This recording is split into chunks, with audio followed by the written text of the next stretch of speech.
Indonesia భూకంప Richter scale పై 7.7 నమోదైంది.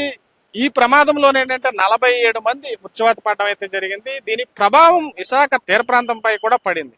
తీర ప్రాంతంలో అలల ఉధృతి పెరుగుతుంది. ఏదైతే బీచ్ రోడ్ లో ఉన్నటువంటి రోడ్డు వరకు కూడా ఇక్కడ ఉన్నటువంటి అలల ఉధృతి వస్తుంది. ఉదయం గానీ సాయంత్రం గానీ చూసుకున్నట్లయితే పర్యాటకులు ఇక్కడ ప్రమాదంలో పడే పరిస్థితి అయితే కనిపిస్తుంది. పర్యాటకులు స్థానికులు కాకపోవడంతో సుదూర ప్రాంతాల నుంచి రావడం, తెలుగు అర్థం కాకపోవడం ఇక్కడ పెద్ద సమస్యగా మారింది. ఇక్కడ ఉన్నటువంటి కోస్ట్ గార్డ్ పోలీసులు గానీ లేదంటే స్థానికులు గానీ చెప్తున్నప్పుడు కూడా స్థానికేతరులు కావడంతో భాష అర్థం కాకపోవడంతో ప్రమాదం బారిన పడే అవకాశం అయితే కనిపిస్తుంది. ఇక్కడ ఉన్నటువంటి ఈ వారం రోజుల్లో కూడా అటు యారాడ గంగవరం ప్రాంతం గానీ విశాఖ ఆర్కే బీచ్ ప్రాంతం గానీ రెగ్యులర్ గా ప్రమాదాల బారిన పడుతున్నారు. ఆదివారం ఈ రోజు ఉదయం కూడా ఒక ప్రమాదం జరిగింది. ఒక వ్యక్తిని పోలీసులు కాపాడారు.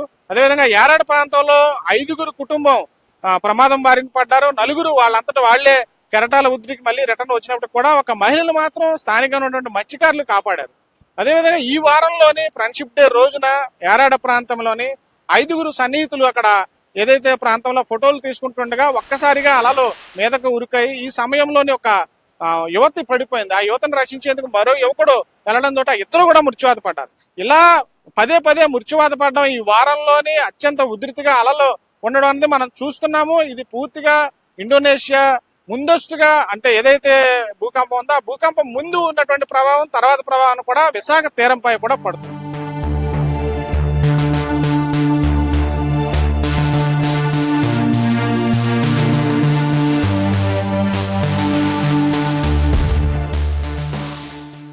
చాలా ప్రమాదాలు ఈ మధ్య ఎక్కువ జరుగుతున్నాయి. ఈ వీక్ లోనే చాలా జరిగాయండి. రీసెంట్ గా ఫ్రెండ్షిప్ డే రోజు 2 చిన్న పిల్లలు పాపం చాలా విన్నాం, చాలా బాధాకరం. నెక్స్ట్ ఈ వీక్ లోను కూడా చాలా ఇక్కడ ఆర్కే బీచ్ లో కూడా జరిగింది. నెక్స్ట్ ఏంటంటే ఈ ఇండోనేషియాలో భూకంపం జరగడం ఆ ఎఫెక్ట్ కూడా ఇక్కడ ఉన్నట్టుంది. అలలు కూడా ఎక్కువ వస్తున్నాయి. బట్ ఏంటంటే ఏమైనా బారికేడ్స్ ఏమైనా అరేంజ్ చేస్తే బాగున్ను. కలెక్టర్ గారు మన లోపల వెళ్లకుండా, కానీ చెప్పినా ఆ వాటర్ వల్ల అట్రాక్ట్ అయిపోతారు పిల్లలు, తెలియని వయసు.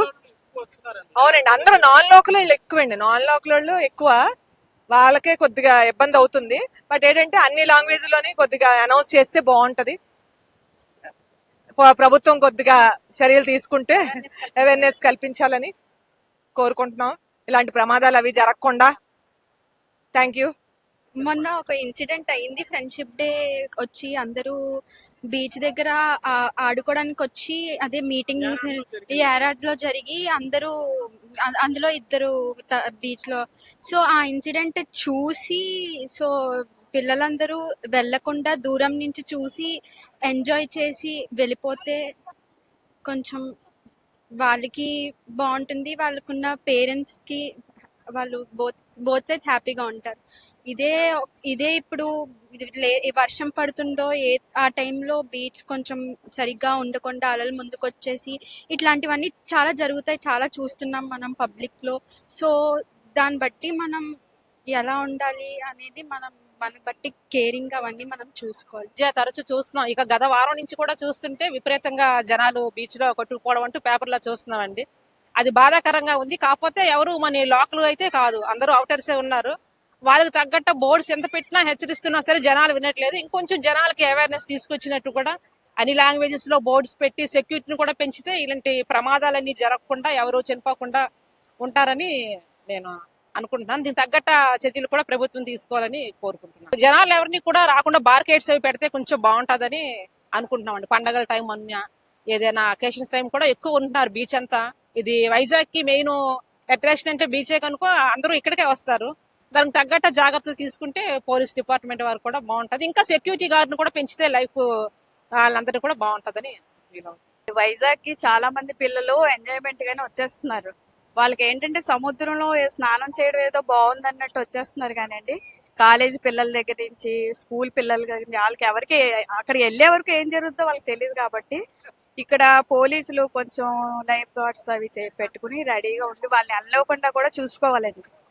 వాళ్ళకి తెలియదు కాబట్టి కొంచెం చర్యలు ఇక్కడ బార్కెట్స్ అని బోర్డ్స్ 3 లాంగ్వేజెస్ లో తెలుగు, హిందీ, ఇంగ్లీష్ మనకి ఎలాగో ఆ 3 లాంగ్వేజెస్ అందరికి వస్తాయి మినిమం. ఆ 3 పెట్టేస్తే కొంచెం బాగుంటుంది. వాళ్ళకి ఎవరి పిల్లలైనా పిల్లలే కదా, బాధాకరంగా ఉంటుంది. పెద్దోళ్ళు తెలిసి వెళ్తున్నారు, పిల్లలు తెలియక ఎంజాయ్మెంట్కి వెళ్ళిపోతున్నారు. ఈ మధ్య ఈ సోషల్ మీడియా వచ్చాక ఏవో రీల్స్ అని అవని ఫొటోస్ అని సెల్ఫీలు తీసుకోవడం, అది ముందు బాగానే ఉంటుంది. ఆ ప్రమాదం వచ్చే వరకు వాళ్ళకి తెలియట్లేదు. నీరు జలకాలు ఆడటం చాలా బాగుందని వెళ్ళిపోతున్నారు. కానీ వాళ్ళకి అలా జరిగాక ఉన్నోళ్ళు చాలా బాధపడాల్సి వస్తుంది. పేరెంట్స్ చెప్పకుండా కూడా వెళ్ళిపోతున్నారు అనుకోండి, వాళ్ళు చెప్తే వెళ్ళినవరని తెలుసు. ఆ వాళ్ళు ఇంకా అలా చేస్తున్నారు. కాబట్టి కాలేజెస్ లో కూడా స్కూల్లో కూడా చెప్పిస్తుంటే బాగుంటది. ఒక మాట వెళ్ళొద్దంటే టీచర్స్ మాట పిల్లలు బాగా వింటారు. కాబట్టి తల్లిదండ్రుల మాట ఎవరు వింటలేదు. ఆ ఇబ్బంది మాత్రం బాధపడేది లైఫ్ లాంగ్ తల్లిదండ్రులు బాధపడతారు. ఏం చేస్తే వస్తారు మళ్ళీ వాళ్ళు. మొన్న చూడండి ఫ్రెండ్షిప్ డే రోజు ఎలాగా వెళ్ళిపోయారో పిల్లలిద్దరు. ఎంత బాధపడ్డామో అసలు. ఎంత బాధపడ్డామంటే వెళ్ళిపోయిన వాళ్ళు మళ్ళీ రావడం అంటే అంత మామూలు విషయమా. అందుకని నేను అనుకుంటున్నానండి, స్కూల్లోనూ ఒక మాట టీచర్స్ లెక్చరర్స్ వాళ్ళు ఒక మాట చెప్తే పేరెంట్స్ కంటే గురువులకు కూడా ఎక్కువ విలువిస్తారు పిల్లలు. వాళ్ళ మాట కూడా చెప్పిస్తే బాగుంటుంది నా ఉద్దేశం. Thank you. Social media effect ఎక్కువ ఉందండి. పిల్లల మీద ఎక్కువ సోషల్ మీడియా ఎఫెక్ట్ ఎక్కువ ఉంది. ఇప్పుడు ఫోన్స్ అని, ఈ టీవీస్ అని, ప్రతిదీ కూడా ఫోన్లో షార్ట్స్ అని, ప్రతిదీ అది ఏది ఆలోచించకుండా వాళ్ళకేవో వ్యూస్ రావాలి, సబ్స్క్రిప్షన్ రావాలి అని ప్రతిదీ అప్డేట్ చేస్తున్నారు. అది ఎక్కువగా పిల్లల మీద ఎఫెక్ట్ అవుతుంది. అది చూసి ప్రతి పిల్లలు మేము ఇలా చెయ్యాలి, అలా చెయ్యాలి అని పేరెంట్స్ని అస్సలు కేర్ చేయట్లేదు. పేరెంట్స్ చెప్పింది కూడా పట్టించుకోవట్లేదు. సోషల్ మీడియా ఎఫెక్ట్ ఎక్కువ పడుతుంది. దీనికి గవర్నమెంట్ ఏదైనా యాక్షన్ తీసుకోవాలి. అంటే సోషల్ మీడియాని ఇది మంచి ఇది చెడు అని పేరెంట్స్ చెప్తే పిల్లలు వినరు, కానీ మీడియా ద్వారా చెప్తే వింటారు. స్కూల్స్ ద్వారా, మీడియా ద్వారా. అలా గవర్నమెంట్ ఏదైనా యాక్షన్ తీసుకొని పిల్లల్ని కంట్రోల్ చేయాలి, పేరెంట్స్కి హెల్ప్ చేయాలి. గవర్నమెంటే పేరెంట్స్కి హెల్ప్ చేయాలి. పేరెంట్స్ ఎంత పోరాడినా ఏం చేయలేకపోతున్నారు, పెయినే మిగులుతుంది. ఇది ఇలా ఉన్నప్పుడు అలలు ఉద్రిక్త ఎక్కువ ఉన్నప్పుడు గవర్నమెంట్ యాక్షన్ తీసుకొని దానికి దూరంగా, అంటే ఈ జనాల సమూహాన్ని కాస్త దూరంగా ఫ్లోటింగ్ ఆపితే బాగుంటుంది. ఆ దగ్గరికి రాకుండా అంతకు మించిన యాక్షన్ తీసుకోవడానికి ఏం లేదు. ఆపడం తప్ప ఇంకేమి దాన్ని మనం ఆపలేము. అలల ఉద్రిక్తతను మనం ఆపలేం కదా, అందుకో ప్రజల్నే ఆపాలి. అదే రోజు వింటున్నామండి. పిల్లలు చనిపోయారు, చాలా బాధగా ఉంటుంది. ఈ మధ్య అయితే మరీ ఎక్కువగా పిల్లలు కూడా వింటలేదు. అవేర్నెస్ ఇవ్వాలి పిల్లలకు కూడా. ఆ లోపలికంటే వెళ్ళకండి అని మనం కూడా చెప్పుకుంటూ ఉండాలి. అలాగే కొంచెం గవర్నమెంట్ కూడా, ప్రభుత్వం కూడా కొంచెం చర్యలు తీసుకోవాలండి. ఇలా రోజు చాలా బాధాకరంగా ఉంటున్నాయి. వీళ్ళు చనిపోయారని వినగానే మాకు వాళ్ళకి ఎక్కడికక్కడ ఫ్లెక్సీలు పెట్టాలి. ఈ పాయింట్స్ ఉంటాయి కొన్ని కొన్ని మరి డేంజరస్ పాయింట్స్, అక్కడ కొంచెం మరి బార్కోడ్లు అవి పెట్టి వాళ్ళ భాషలో రాసి పెట్టాలి. అలాగే ఇక్కడ పోలీసులు కూడా ఎక్కువగా వాళ్ళని కూడా పెంచాలండి. ఇక్కడ ఆ అవేర్నెస్ వాళ్ళు కూడా పెంచి ఆ గార్డ్స్ కూడా పెంచాలి. పెంచి ఎక్కువగా జాగ్రత్తలు తీసుకోవాలండి. ఇతర భాషల్లో కూడా కొంచెం ఆ స్పీకర్ లోని అనౌన్స్ చేస్తుంటే వాళ్ళు కొంచెం చిన్న భయపడతారు. అప్పుడు వాళ్ళు పిల్లలు భయపడతారు చిన్నగా. అలాగే మనం కూడా పేరెంట్స్ కూడా కొంచెం చెప్పుకోవాలండి, పిల్లలకి లోపలికి వెళ్ళకూడదు అని కొంచెం చెప్పాలి. అది వినకపోయినా మనం కొంచెం చెప్పుకుంటూ ఉండాలి. అవునండి, చూస్తున్నాం. చాలా హృదయ విదారకంగా ఉంటున్నాయి. చూస్తుంటే భయం వేస్తుంది. అయ్యి బాబాయ్ ఏంటి ఇలా ఉంది, పిల్లలు ఏమైపోతున్నారా అని. కొంచెం ఈ సోషల్ మీడియాలు, ఈ ఇన్స్టాగ్రామ్లు ఇవి వచ్చే పిల్లలు పాడైపోతున్నారండి. ఎవరో పెడతారండి, స్పాట్ మిస్ అవుతున్నారు మీరు అందరూ అనేసి.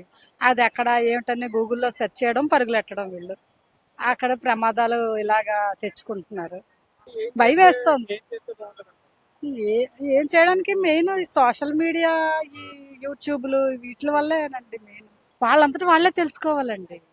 వాళ్ళకి వాళ్ళే మెచ్యూరిటీ రావాలి. వాళ్ళలో మనం పేరెంట్స్ గా ఎంత ఫోర్స్ చేసినా సరే మనకు తెలియకుండా వెళ్ళొచ్చు. అలా కాదు కదా, వాళ్ళకే అవేర్నెస్ రావాలన్నమాట. ఏదైనా పేరెంట్స్ చెప్పి చేసి ఎక్కడున్నాం ప్రతి పాయింట్ చెప్పేసి చెయ్యాలి. అప్పుడు పేరెంట్స్ కి ఓకే పిల్లలు చెప్తున్నారు అన్న నమ్మకం వాళ్ళకి ఉంటుంది. ఓకే మేము ఇలా ఉంటున్నాము అని చెప్పేసి మాకు నమ్మకం ఉంటుంది. యాజ్ ఎ యూత్ గా నేను చెప్తున్నాను. కాలేజ్ పిల్లలు, ఎస్పెషల్లీ కాలేజ్ పిల్లలే ఎక్కువ వస్తారు బీచ్ కి వాటిల్కి అని చెప్పేసి. సో జాగ్రత్తగా ఉండి జాగ్రత్తగా చూసుకుని వెళ్ళిపోవడమే. తల్లిదండ్రులు చాలా బాధపడతారు. ఇంత చిన్నప్పటి నుంచి పెంచి ఒకసారిగా లేరు అంటే చాలా బాధ వస్తుంది. సో జాగ్రత్తగా ఉండి జాగ్రత్తగా చూసుకుని కేర్గా ఉండాలి. నా బీచ్లో చేపలు పట్టినందుకు నేను వచ్చేటప్పుడు మాత్రము అనేకమైన కాస్ట్ వాళ్ళు వస్తున్నారు. వచ్చిన తర్వాత మీరు ఏం చెప్పినా సరే వాళ్ళు వినట్లేదు. అనేకమైన భాషలు వాళ్ళు ఏం తెలియట్లేదు. వాళ్ళకి చెప్పినా సరే అదొకలాగా మాట్లాడుతున్నారు. తర్వాత మెరీన్ వాళ్ళు వస్తున్నారు, లైఫ్ గార్డులు వస్తున్నారు, అందరూ సేవ చేయనందుకే తిరుగుతున్నారు ఈ ఏరియాలో, కానీ పట్టించుకోవట్లేదు. వాళ్ళు తెలుగులో చెప్పడం వల్ల అర్థం అవ్వట్లేదు సార్. దూరం నుంచి వస్తున్నారు సార్. వాళ్ళ గురించి మీరు మా మీద ఇది చూసుకున్న తర్వాత మీరు ఏదో సరైన ఇచ్చేస్తే అన్ని భాషల్లోనే అనౌన్స్మెంట్ ఇస్తే మాకు శుభ్రంగా ఉంటుంది sir. I'm fisherman sir. I'm Mukesh sir, Visakhapatnam sir. ఈ ప్రజలకు అవగాహన చేయాలంటే ఖచ్చితంగా అన్ని భాషల్లో అక్కడ అనౌన్స్మెంట్ చేయాల్సి ఉన్నది. ఒక తెలుగులోనే చెప్తే సరిపోదని చెప్పేసి స్థానికులు అయితే చెప్తున్నారు. ఈ చర్యలపై అయితే స్థానికంగా అధికారులు, జిల్లా యంత్రాంగం దీనిపై చర్యలు చేపట్టాలంటే అవసరం అయితే ఉన్నది. కెమెరామెన్ స్వామితో Sridhar, GT India news, Visakhapatnam.